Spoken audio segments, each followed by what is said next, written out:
Pinagbabaril sa loob ng kanyang kotse ang isang babae sa Quezon City. Nakapagmaneho pa ng ilang metro ang biktima bago binawian ng buhay. Nakatutok si John Consulta. Patay na isang babae sa loob ng kanyang kotse ng tatlo ng mga pulis sa Mindanao Avenue, corner ng Tangsora, Quezon City. May mga tama ng bala ng baril sa ulo, likod at tagiliran ang biktimang kinilalang si Consuelo Go, 52 taong gulang.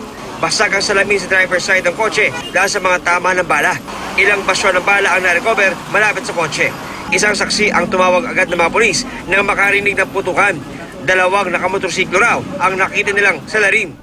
Nakita ko, tinututukan yung babae, bumaba yung isang sakay. Pinagbabaril, tutok na tutok, galit na galit eh. Naka-helmet siya, hindi makikilala. Ang lugar kung saan nakita ang biktima, ilang metro ang layo kung saan siya binaril. Doon siya binaril sa may tapat ng palengke ng Tangsora.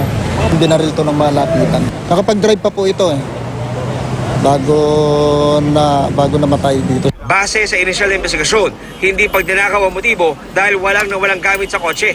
Nakikipag-ugnayan na ang pulisya sa pamilya ng biktima. Nakatakdang i-autopsy ng pulisya ang bangkay ng biktima habang patuloy ang manhunt operation sa mga salarin.